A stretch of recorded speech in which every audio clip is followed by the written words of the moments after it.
I'm your host, David, and it's been about a week since I learned of the death of Mikhail Sergeyevitch Gorbachev. My first reaction was one of sadness, of a loss of part of my youth, which naturally struck me as odd. I'd never met the man. I never even visited the Soviet Union. But he was a part of my childhood. At the same time that I was beginning to pay attention to current events, he became the leader of the enemy, the embodiment of what I, in the West, was being raised to oppose. To a 7-year-old me, he was the Soviet Union. He represented the ongoing war in Afghanistan. He represented the Berlin Wall. As I got a bit older and found Tom Clancy books like The Hunt for Red October, he represented Soviet totalitarianism in the real world. But by the same token, and at the same time, he represented glasnost and perestroika, terms I couldn't put into context but knew they were important. He was also the face of attempts to de-escalate the arms race and to reduce the threat of nuclear weapons, a threat which loomed large in the zeitgeist of the 1980s. As I continued to get a bit older and my interest in current events deepened, the face of the Cold War changed. 1989 was that seminal year that ushered in monumental changes. The Berlin Wall came down.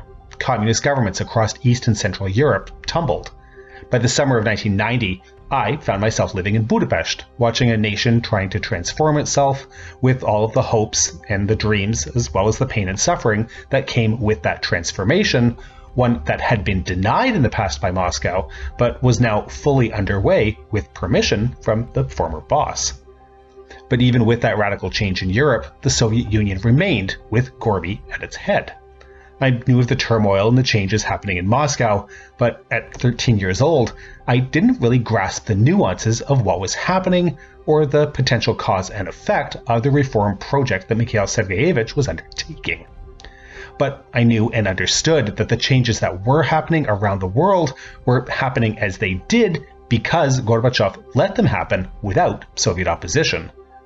And then, in the late summer of 1991, I heard news of an attempt to remove Gorby from office. And young me laughed a little because, well, of course there was going to be a reaction. That's what happens. I carried on with my August and paid some attention to what was happening, and before I knew it, the coup was over and Gorby was still there. But he wasn't really. Before I knew it, communism was finished. Gorbachev was done, and the Soviet Union with him. And it was a triumph. We had won the Cold War, and a new and better age had started. The world was now safe from the existential threat posed by communism and its evil ideology. I paid little mind to Gorbachev, not to what happened to him after December 26, 1991, or even to better understand his role and his actions in the months and even years leading up to his resignation. I viewed him as a great man, one who sought coexistence and peace, and then helped to bring that into the world, and then rode off into the sunset. It took me until the late 1990s, when I found myself in Moscow, that I gained a more full appreciation for some of the legacy that Gorbachev left behind him. Conversations with Russians expressed bitterness, disdain, and even hatred towards the man, very much the opposite of my own views towards him. He was a hero, a man who brought peace to the world, wasn't he? Or was he a man who brought humiliation, uncertainty, and disgrace to Russia? And beyond that, could he also be a man who caused grief and bloodshed in places like Vilnius, Abkhazia, Baku, Dushanbe, and elsewhere, as protests and riots were forcibly put down? Was he the man who allowed thousands to march through the fallout of Chernobyl for fear of publicly acknowledging an unmitigated disaster? The answer is yes.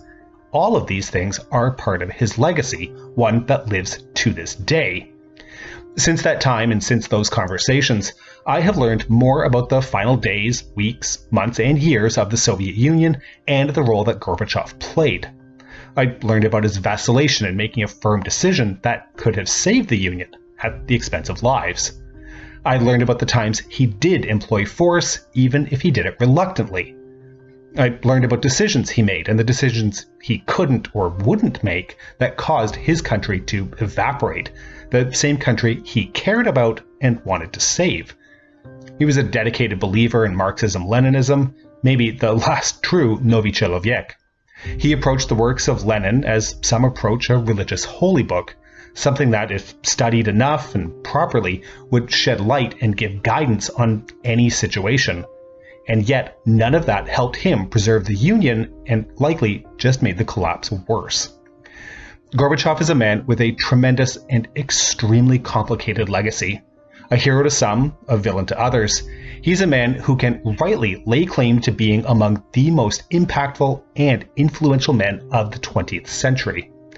I've read many obituaries of the man in the last week, many tributes, and many thoughts expressed regarding his passing.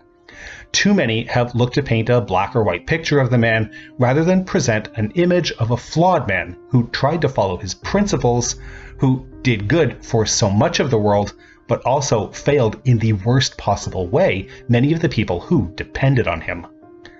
I believe that Mikhail Sergeyevitch Gorbachev will, with the passage of time, be remembered for the good he brought into the world, namely the end of the Cold War. But I also believe it's necessary to recognize and acknowledge that he was the leader of a totalitarian state and was responsible for the actions of the state, including the killings of his own fellow citizens. Although it would be more simple if we could paint a picture of Gorbachev that was black and white, good or bad, it would be doing a disservice to the man and to all of those who he impacted, for better or worse, if we were anything less than honest.